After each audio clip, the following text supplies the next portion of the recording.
வணக்கம் வீவர்ஸ். இன்னைக்கு நம்ம வீடியோவில் கர்நாடகா மாநிலம் சிக்பலாப்பூர் என்ற மாவட்டத்தில் அமைந்துள்ள நந்தி மலை மீது அமைந்துள்ள யோக நந்தீஸ்வரா திருக்கோயிலை பற்றி தான் பார்க்க போகிறோம். யோக நந்தீஸ்வரா கோயிலானது சிவபெருமானின் துறவி வாழ்க்கையை காட்டும் விதமாக அமைந்துள்ளது. அதனால் இந்த கோயிலில் எந்தவித திருவிழாவும் இங்கு கொண்டாடப்படுவதில்லை. யோக நந்தீஸ்வரா கோயிலானது கிழக்கு நோக்கி பார்த்தவாறு அமைந்துள்ளது. கோயில் கோபுரம் மொட்டை கோபுரமாக உள்ளது. நுழைவாயிலில் உள்ள மொட்டை கோபுரம் 4 தூண்களை கொண்டுள்ளது. இந்த கோயிலை 1000 வருடம் முன்பு சோழர்களால் கட்டப்பட்டு உள்ளது.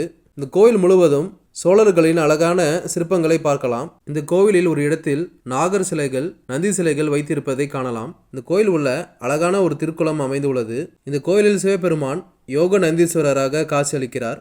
மற்றும் இங்கு ஸ்ரீ முக்தாம்பா அம்மனின் சன்னதியும் அமைந்துள்ளது. மேலும் முருகருக்கு தனி சன்னதி அமைந்துள்ளது. மற்றும் இங்கு நவகிரக சன்னதியும் அமைந்துள்ளது. இங்குள்ள சிவபெருமானை வழிபட்டால் முக்தி கிடைக்கும் என்று கூறப்படுகிறது. இந்த அற்புதமான ஆலயத்தோட முழு வரலாறையும் முழு வீடியோவா என்னோட யூடியூப் சேனல்ல போட்டிருக்கேன். வீடியோட லிங்கை கமெண்ட்லயும் என்னோட இன்ஸ்டாகிராம் பயோலையும் கொடுத்துருக்கேன். விருப்பம் உள்ளவங்க மிஸ் பண்ணாம பாருங்க. நன்றி, வணக்கம்.